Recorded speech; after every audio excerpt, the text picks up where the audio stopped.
All right, hand numbness on the bike. It's a big problem, and I've been getting a lot of questions about it lately. So let me kind of walk you through a couple of things as a bike fitter and a physical therapist that I look for and consider around this topic. So the first place I usually look at when someone is complaining about some hand numbness or pain in the wrist, tingling kind of thing, is the saddle, okay? So a lot of times what people will do is they will take the nose of the saddle and tip it down a little bit because they're having some groin pain, right? They're getting some pressure in their groin. And so naturally they're thinking, I'm gonna take the tip of the saddle and point it down a little bit to relieve some of that pressure. But then what happens is that the front of the saddle being pointed down creates basically a sliding board is kind of how I think about it. And so then they're sitting on this sliding board, so that means their weight is sliding forward and always onto their hands. So a lot of times, like when I'm doing a bike fit, and this is even something you can just do on your own with your own bike, is I'll actually just get on the person's bike. And what I like to do is just sit up on it. So I can typically feel when I'm sitting up on the bike, if sitting straight up like this, if I was riding with no hands, if the saddle feels like it's pushing me forward, rolling my hips forward, then I tend to feel that way that saddle is set up, that it's probably rolling me onto my hands like this, okay? So that's the first thing I do, is kind of look at the saddle tilt and just feel the saddle for myself. Does the saddle roll me forward onto my hands? Or can I sit up nice and straight on it and feel like I'm supported? That's how you should feel. When you sit up straight, you should feel like you can just sit there. The saddle is supported, or you're supported on the saddle. And positioning the saddle tilt can be kind of tricky. And so this particular saddle here, actually, if we looked at it, leveled it front to back, is pretty level, right? But there's sort of a dip in the middle, and then there's height in the front, height in the back with a dip in the middle. But also the point at where the sit bones actually are, here the saddle is tilted forward a little bit. So the way this works out on me, it's a good position in that even though this seems higher than that, it's really not. And I'm able to kind of sit in this position and rest forward, and I'm well supported, but without putting pressure on my hands. I typically ride a saddle that is flat, and what that does is allows me to kind of pick and choose my position a little bit, and then saddle tilt wise, I'm able to get it nice and level, and then I can just kind of pick and choose my position on the saddle. It gives me some positions to move around on. But if you're experiencing symptoms in your hands, look to make sure the nose of your saddle isn't sloped too far down and that you're sitting on a sliding board, sliding to put pressure onto your hands. Second place that I would look is the handlebar setup itself and the way the hoods are positioned. So, and this sometimes depends on the way the handlebar is shaped.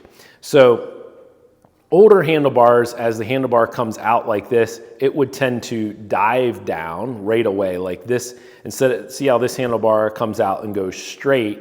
Older handlebars on older bikes tend to come out and go straight down, which then would put the hoods down further, right? So it's almost like you're having to go over the curve and then down, and that tends to put the wrist and hand at kind of a weird angle and can cause some issues.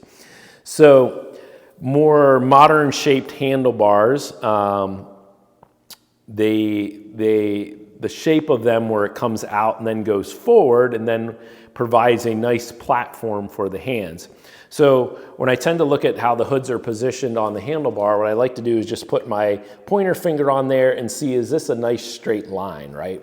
Like I feel like if this is flat across there, then they have this nice flat platform and multiple hand positions, which we'll get to in a second, for their hands to be. So whereas if this is too high, then the wrist would be cocked back, or if this is too low, then the wrist is cocked forward. I'd like to see it just straight across like this, okay? So as far as how the actual parts of the bike are, saddle, than handlebars, okay? And then as far as the hand goes on here, and this has a little bit to do with your overall bike fit, is that of course you want your wrist to be in a position where the wrist is nice and aligned, you're not cocked either this way or that way, pressure going through the hand with the wrist straight, not wrist cocked this way or that way, right? So you don't want it this way, you don't want it this way, this way, this way, nice and straight, right? So that has to do with the overall bike fit of just making sure that you're fit in a way that your elbows are slightly bent. That shows me too that you're not sliding onto the hands a little bit. And then that the hoods are positioned properly with this nice shelf here so that your wrist isn't cocked in any specific direction and that it's fairly straight. The other thing that I find really interesting, and I don't know, I think it should be counterintuitive, but for a lot of people it isn't, is when they tell me that they're getting hand symptoms or hand numbness, the thing that I ask them after I've checked all this out is, how often are you moving your hands? And for a lot of people, they don't move their hands that much. So what's interesting about this is your body will naturally doesn't like to be in one place, right?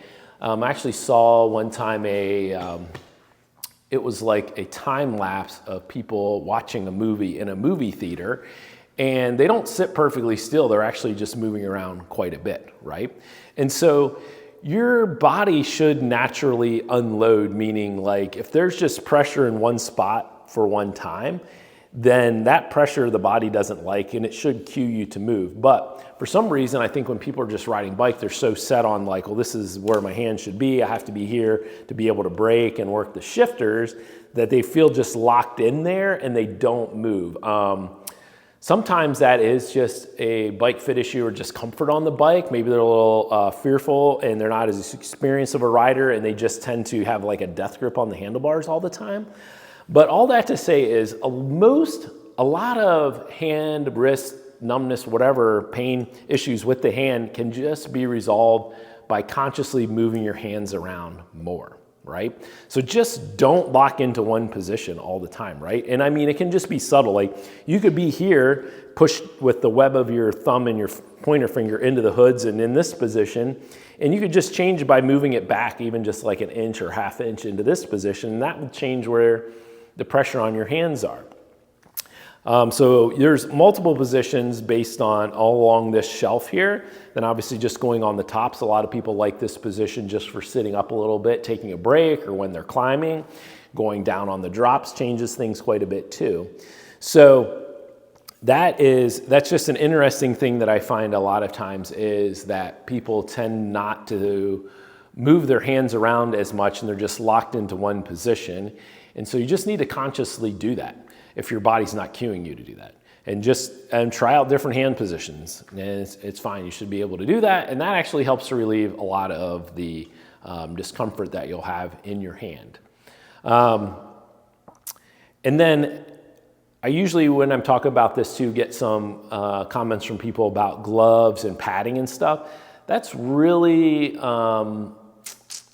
it's individual is what I would say. Like some people really like having a lot of padding and it helps them, it makes them feel good, makes their hands feel good, it reduces a lot of vibration.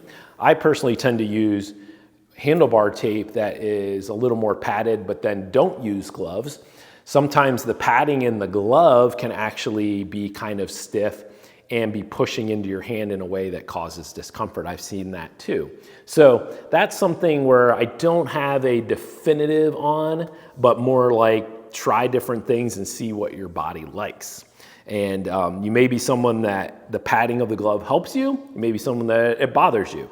Some people like to have very thin handlebar tape and lots of padding on the gloves, or like myself, tend to have thicker handlebar tape and no padding or no gloves because they feel like they have a little bit better control of the handlebars. So anyway, those are just a couple things that I want you to consider as far as if you are having some hand, wrist, fingers, numbness, tingling, pain, consider those things. And hopefully this will help you get a little bit more comfortable on the bike. If you have any questions, please comment below. And thanks for watching. We'll talk to you again soon.